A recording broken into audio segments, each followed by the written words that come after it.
현대인들의 삶에 스마트폰은 매우 중요한 자리를 차지하고 있습니다.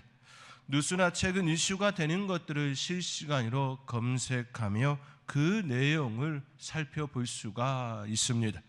실제로 많은 이들이 스마트폰으로 포털 사이트에 올라온 자료들을 쉽게 더 많이 언제 어디서나 그 자료들을 보고 있습니다. 시시각각 변하는 이슈와 논란을 확인하는 일은 현대인의 일상이 되었습니다. 누가 하지 말아도 자연스레 그 사이트 속에서 일어나고 있는 그 수많은 이슈와 논란들을 우리는 접하고 있습니다. 그런데 그러한 뉴스를 보다 보면 마음의 피로감과 불안이 쌓이게 되어지지요. 수없이 많은 그 논란과 그 참혹한 현장의 그 소식들을 들으면서 우리도 모르게 마음의 피로감 또 불안감이 쌓입니다. 우리는 그저 편히 앉아서 뉴스를 보는 것뿐인데 왜 그러한 마음이 우리 가운데 일어나는 것일까요? 서울대학교 병원에서 스트레스에 관한 실험을 진행한 적이 있습니다. 연구진은 같은 환경에서 양육된 실험용지를 두 집단으로 나누었습니다. 그리고 실험을 진행하였지요. 한 집단에는 2분마다 전기 충격을 주고 또 다른 집단은 유리창 건너편에서 맞은편 지를 관찰하도록 배치하였습니다. 한편에는 전기 충격을 계속 받고 있는 실험용 지가 있고 다른 한편은 이 지를 보고 있는 그 장면인 것이지요. 16시간 동안 실험을 진행하며 지들은 480회 전기 충격을 받았습니다. 지들의 아우슈비츠 현장에서 발견한 놀라운 점은 직접 고통을 받는 지가 아닌 고통을 관찰한 지가 스트레스로 먼저 탈진했다는 사실이었습니다. 고통을 받고 있는 지보다 그것을 보고 있는 지가 먼저 스트레스로 탈진했다라는 사실이지요. 유리창 너머의 고통을 바라보는 것만으로도 두려움과 스트레스를 느꼈고 바라보는 것밖에 할 수 없는 사실에 더 큰 무력감을 느낀 것이지요. 과거보다 월등히 많은 사람이 우울증이나 조울증 같은 기분 장애에 시달리고 있습니다. 많은 학자들은 그 원인 중 하나를 현대사의 불확실성이라 이야기합니다. 하지만 과거에도 불확실한 그 모습은 마찬가지였지요. 호랑이가 물어가고 전쟁이 일어났으며 춥고 배고픔의 문제도 있었습니다. 반면 현대에는 평균 수명이 늘어나고 경찰서와 소방서, 병원이 있습니다. 우리 가까이에 우리를 돌보는 그런 센터들이 너무 가까이에 있지요.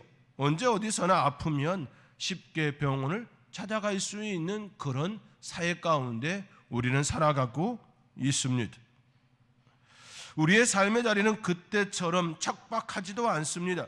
그럼에도 불구하고 과거보다 더 많은 이들이 불안에 잠기고 기분 장애에 시달리는 이유는 너무 많은 소란을 확인하며 바라보고 있기 때문이 아닌가 싶습니다. 스마트폰뿐만 아니라 다양한 매체물을 통해 우리는 우리 사회에 일어나는 뉴스들을 너무 쉽게 더 많이 접하고 있습니다. 우울한 뉴스도 참혹한 사고의 현장도 영상 매체를 통해 더 자세하게 눈으로 보고 있습니다. 예전에는 그랬더라라고 하는 그런 소식일 때도 있었지요. 또 라디오를 통하여 귀로 듣던 뉴스였습니다. 그러나 지금은 영상 매체들을 통하여 그 참혹한 현장을 영상으로 세세하게 보고 있고 우리나라뿐만 아니라 전 세계에 일어나고 있는 그 사건들을 우리는 보고 있습니다. 우리는 그 뉴스들을 접하면서 우리도 모르는 사이에 불안에 동의하고 있었는지 모를 일이지요. 너무 많은 정보는 우리의 마음을 예민하게 만들고 실제적인 위협에 대처하기도 전에 불안에 탈진하게 하는 것 우리는 생각해 볼 수 있지요. 서울대학교 병원에서 앞선 그런 시험과 같이 말입니다. 그렇다면 우리의 삶에 다가온 예민함을 어떻게 내려놓을 수 있을까요? 우리의 삶에 다가온 그 예민함은 어떻게 내려놓을 수 있을까요? 예민함을 내려놓으려면 예민함을 유발하는 자극의 양을 줄여야 하는 것이지요. 너무 쉬운 방법입니다. 원래 처방은 매우 간단하지요. 진리는 매우 단순한 것처럼 말입니다. 매우 싱거운 해결처럼 보이지만 실제로 이만한 해결책도 없습니다. 자꾸 불안에 빠뜨리는 웅덩이가 있다면 그 웅덩이를 메우는 것보다 적당히 피해가며 마음에 무리하지 않게 조절하는 것이 더 우선인 것이지요. 왜냐하면 웅덩이를 메우는 것이 생각보다 나의 무게를 더 억누를 수 있기 때문입니다. 웅덩이를 메우려다 오히려 탈진할 수 있기 때문입니다. 현대인들에게 스마트폰은 매우 요긴하고 소중하지만 그것이 우리를 무너뜨리는 요소라면 적절하게 그 스마트폰으로부터 떨어져 있어야 한다라는 것입니다. 이것은 우리의 삶에 매우 중요한 덕목입니다. 삶의 균형이 깨지면 많은 부분의 문제들이 발생할 수 있기 때문입니다. 몸에 질병이 생기는 이유도 바로 여기에 있지요. 우리의 한편이 무너졌기 때문입니다. 신앙이 무너지는 이유도 여기에 있습니다. 우리의 한편이 무너짐으로 인하여 신앙도 무너지게 하지요. 가정에서 문제가 일어나는 것도 바로 여기에 있습니다. 균형을 잃으면 반드시 문제가 야기될 수 있다라는 사실입니다. 그렇지요. 그러므로 우리의 삶의 균형을 잡는다라고 하는 건 매우 중요한 요소입니다. 우리의 삶의 중요한 단어는 무엇일까요? 우리가 살아감에 있어서 삶의 중요한 단어는 무엇일까요? 누군가는 사랑이라고 말하는 이가 있습니다. 사랑이 없이는 가정도 삶도 의미도 상실하기 때문에 사랑이 중요하다 그렇게 말하기도 합니다. 또 누군가는 믿음이라 말하기도 하지요. 믿음이 없이는 불안과 두려움 속에 살아야 하기 때문에 믿음이 중요하다 그렇게 말합니다. 또 누군가는 은혜를, 또 누군가는 진리를, 또 누군가는 우정을, 또 누군가는 소망을, 이처럼 다양한 대답을 할 것입니다. 여러분은 무엇이 중요하다라고 생각되십니까? 여러분은 여러분의 삶에 무엇이 가장 중요한 단어라고 생각되십니까? 그 무엇이 되었던 매우 중요한 것 맞습니다. 그러나 20세기 기독교 철학자 엘튼 트루블러드는 전혀 다른 대답을 하였습니다. 그는 별로 대단해 보이지 않는 그리고라는 단어가 가장 소중한 단어라고 우리에게 제시합니다. 우리의 삶은 그리고보다는 그러나를 더 많이 사용하는 듯 싶습니다. 저 사람은 저렇게 생각하고 있으나 그러나 나는 이처럼 생각한다.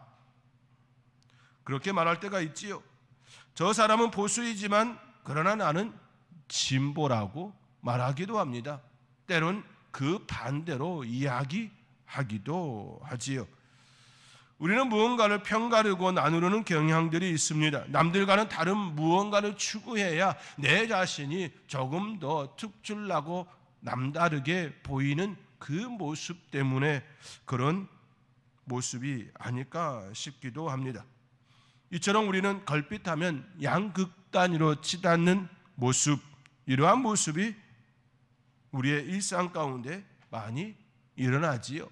그러나 하나님은 얼핏 보기에 인간의 논리상 상충되어 보이는 두 개의 진리를 함께 가지고 있습니다. 또한 그것을 밖으로 표출하시지요.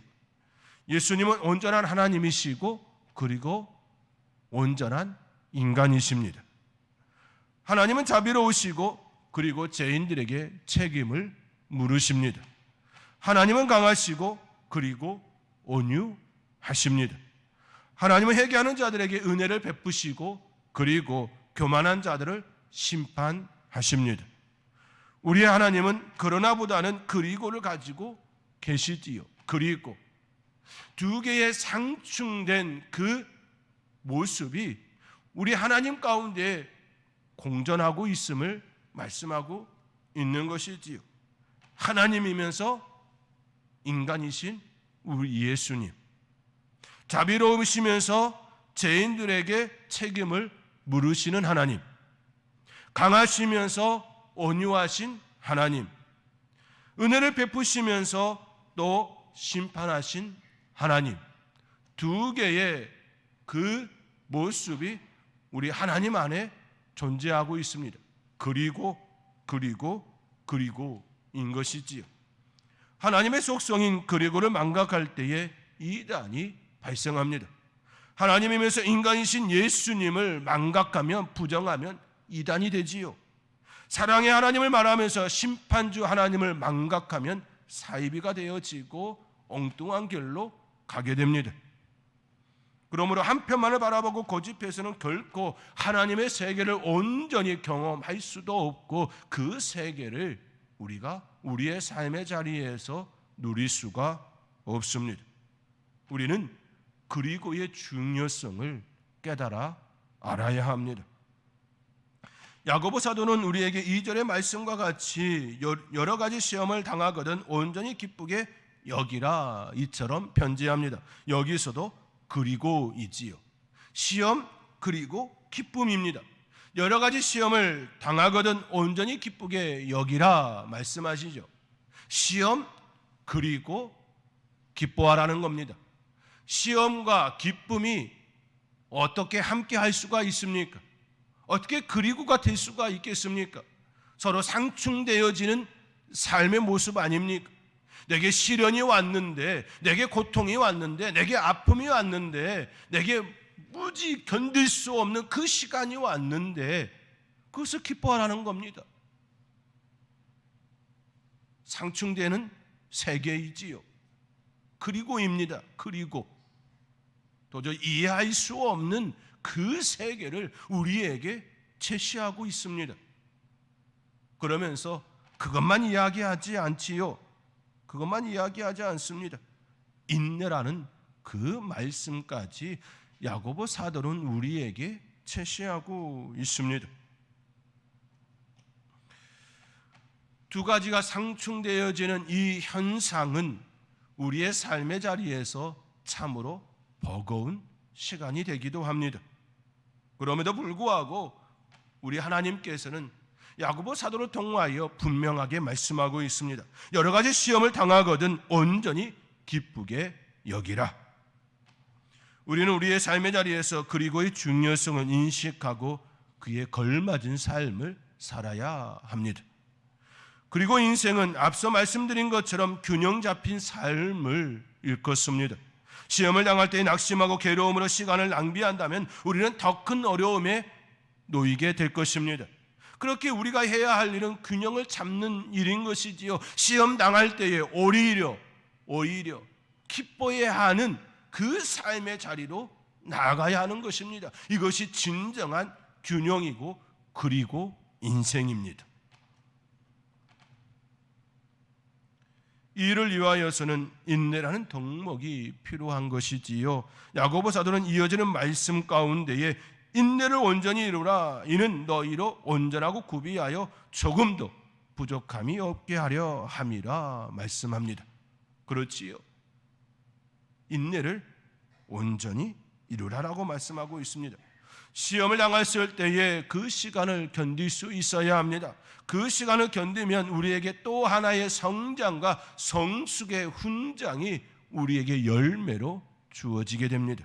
야고보 사도는 이를 온전하고 구비하여 조금도 부족함이 없게 된다는 말씀으로 우리에게 제시하고 있지요. 이를 도식적으로 정리하면 시험 그리고 기쁨 더하기 인내는 부족함이 없는 온전함입니다. 그렇지요. 시험 그리고 기쁨 거기에 더하기 인내는 온전함이라는 겁니다. 부족함이 없는 그 상태를 이룬다라는 말씀입니다. 그런데 우리의 삶의 자리를 생각해 보면 시험과 그리고 기쁨, 이 균형을 이룬다라는 것이 결코 쉽지가 않지요. 어렵지요. 그렇기에 우리의 삶의 자리에서 균형을 잡기 위하여서는 반드시 기도가 필요함인 것이지요. 하나님께 우리의 삶을 아뢰며 하나님의 인도하심 가운데 그 균형을 잡는 삶을 살아갈 수 있도록, 그리고 인생을 살아갈 수 있도록 우리는 기도의 자리로 나가야 함인 것이지요. 그 가운데에 인내를 온전히 이루며 우리 가운데 부족함을 채우는 그 시간이 되게 하는 것입니다. 우리는 여기서 깊이 생각해야 할 점은 우리의 삶의 자리가 바로 이러한 역할을 한다라는 것입니다. 우리의 삶의 자리는 우리로 하여금 그리고 인생을 살 것을 요구하고 있습니다. 더 엄밀히 말하면 하나님께서 우리가 그렇게 살기를 원하신다라는 말씀입니다. 하나님께서는 우리의 가정에서 자녀 양육에 있어서, 그리고 직장과 학업, 그리고 우리가 머무는 모든 공간과 시간 속에서 그리고 인생을 살 것을 요구하고 계십니다. 그리고 인생은 장소와 시간을 구분하지 않고 우리에게 계속해서 그런 삶을 살기를 바라신다라는 것입니다. 우리의 삶의 자리는, 우리의 삶의 자리, 그 모든 자리는 바로 하나님께서 우리에게 허락하신 삶의 자리이기 때문입니다. 특히나 우리가 그리고의 중요성을 배우는데 가정이 매우 중요한 역할을 한다는 것도 우리는 기억해야 합니다. 왜냐하면 우리의 가정은 우리의 본 모습을 가장 많이 드러내도록 우리를 자극하기 때문입니다. 특히 부모 자녀 간에 일어나는 역동은 그리고를 우리의 삶에 가장 잘 반영하도록 돕는 도우미가 되게 합니다. 자녀는 부모의 거울이지요. 이는 서로를 비추는 대상이라는 의미입니다. 서로의 모습과 행동을 통해 자신의 내면을 보기도 하고 과거와 현재를 되새겨보는 시간이 될 뿐 아니라 미래를 내다볼 수 있는 요소가, 장치가 되곤 합니다. 그리고 서로에게 비춰진 모습을 통해 반성의 시간을 갖게 하기도 합니다. 특히 자녀들이 하는 행동은 부모들의 화를 돋거나 분노를 유발시키는 것들이 쉽게 일어나게 하지요. 그들이 무심코 행한 그 행동들은 부모의 어떤 부분을 건드립니다. 부모들의 과거의 아픔을 끄집어내는 단초가 되기도 하지요. 무심코 행동한 그 행동이 오히려 부모의 마음이 무너지게 하기도 한다라는 것입니다. 자녀들이 생각할 때에 그리 큰 일도 아닌 것 같은데 그런 반응들이 일어나는 것이지요. 또한 부모들의 행동은 자녀들로 하여금 짜증을 폭발케 하기도 합니다. 자녀들이 바라볼 때에 그렇게 큰 일이 아닌 것 같은데 마치 지구가 종말을 맞이하듯이 반응하는 부모들의 모습 또한 자녀들은 쉽게 보기도 합니다. 너무 과하다라는 생각이 들게 되는 것이지요. 여기서 중요한 사실은 부모와 자녀 간에 일어나는 역동은 한쪽으로 치우친 모습이 아닌 균형 잡힌 삶이 되어야 함을 더욱 깨닫게 한다라는 것입니다.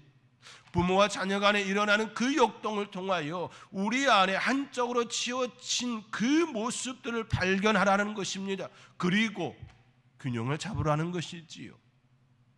우리의 삶에 가정만큼 부모와 자녀의 그 사이에서 일어난 역동만큼 우리의 삶의 가장 심오한 자리까지 드러나게 하는 일이 없기 때문입니다. 그때 부모들은 특별히 자녀들 앞에서 온유가 무엇인지 드러내야 합니다. 왜냐하면 온유는 하나님의 성품의 중요한 요소이고 그리스도인이 반드시 입어야 할 성품이기 때문입니다. 그러나 하나님께서는 온유만을 말하지 않고 계시지요. 이사야 40장 10절과 11절 말씀에 보라 주 여호와께서 장차 강한 자로 임하실 것이요 친히 그의 팔로 다스리실 것이라. 보라 상급이 그에게 있고 보응이 그의 앞에 있으며. 여기까지 볼 때에 우리 하나님은 강하신 분이다라는 것이지요. 이어지는 말씀을 보면 그는 목자같이 양떼를 먹이시며 어린 양을 그 팔로 모아 품에 안으시며 젖먹이는 암컷들의 온순히 인도하시리로다 라고 말씀합니다. 강한 하나님을 이야기하면서 그리고 온순한 그 모습도 말하고 있는 것이지요. 온유한 그 모습을 말씀하고 있습니다. 어린 양을 그 팔로 모아 품에 안으시고 젖먹이는 암컷 그 어미 양에게 인도하여 주신다라는 말씀인 것이지요. 하나님은 강한 자로 임하시면서 동시에 그분의 양들을 온순히 인도하실 수 있는 분이다라고 말씀하고 계십니다. 이것이 바로 부모들이 갖춰야 될 모습인 것이지요. 한마디로 균형입니다. 강하면서도 온유한 모습이 일어나야 하지요. 온유하면서도 또 한편으로는 강한 모습이 있어야 함인 것이지요. 그리고입니다. 어느 한편으로 치우친 모습이 아닌 그리고입니다. 우리 하나님은 강하시거나 아니면 온유하시거나 둘 중에 하나가 아닌 둘 다의 모습을 가지고 계신 분이시다라는 것입니다. 여러모로 자녀들은 부모들에게 지표가 되곤 합니다. 우리의 삶에서 극단위로 치우치는 부분들을 깨닫게 하기 때문입니다. 우리의 모난 부분들, 약점들, 우리가 아직 두루 원만한 사람이 아니라는 것을 드러내게 합니다. 타인들 앞에서는 점잖은 모습처럼 보일 수 있지만 가정에서는 그렇지 않지요. 그렇기에 부모와 자녀 간에 일어나는 그 역동은 우리로 하여금 우리의 삶을 하나님 앞에서 점검할 수 있도록 매일매일 다듬어 주는 그 장치라는 사실입니다. 자녀들은 우리 곁에 다가와서는 다듬어야 할 목록이 이것이다라고 제시하여 주는 듯 싶습니다. 우리를 그리고 인생으로 다듬어 가시도록 우리에게 가정을 주심은 하나님의 축복입니다. 부모에게 자녀를 주심은 하나님의 놀라운 축복입니다. 뿐만 아니라 자녀에게 부모를 허락하여 주심은 이 또한 축복입니다. 마치 짝을 맞추듯이 부모와 자녀를 연결시켜 주셨다라는 것을 저는 가정사역을 통하여 많이 깨닫습니다. 대부분 그러한 것은 아니지만 대체적으로 부모와 반대적인 성향을 짝을 이루어 주신다라는 것을 많은 사역 가운데 깨닫습니다. 무뚝뚝한 부모에게는 아주 예민한 자녀를 선물하지요. 독서광인 아빠에게는 열정적이고 운동을 좋아하는 자녀를 또 선물합니다. 아주 고상한 엄마에게는 말갈량이 딸을 만나게 하고 또 속이 뒤집어지게 하지요. 살아가면서 이러한 자녀들은 우리의 편견들을 벗겨내는 시간이 되게 합니다. 우리의 가장 두드러진 약점들, 우리가 가장 사랑하고 수용하고 용서하지 못하는 부분들을 밖으로 들추어 내게 합니다. 물론 자녀들도 자기와 다른 부모들을 통하여 어떤 삶을 살아야 하는 것인지 바른 길라잡이가 되게 하시는 것이지요. 우리가 자신이 안전하지 못함을 인정하기만 하면, 우리의 완전하지 못함을 인정하기만 하면 그러한 현실을 받아들이는 건 그리 어렵지가 않습니다. 오히려 하나님 앞에서 우리의 삶을 더욱더 온전하여져 가는, 조금도 부족함이 없는 그 상태로 연결시켜 주시는 축복이 되게 함인 것이지요. 그리고 균형 잡힌 그 삶을 통하여 부족함이 없는 상태가 되게 하시는 것과 같습니다. 우리가 본 교회 담임 교역자인 김일한 전도사가 쓴 무명의 일부를 여러분에게 소개해드리며 오늘의 말씀을 마치고자 합니다.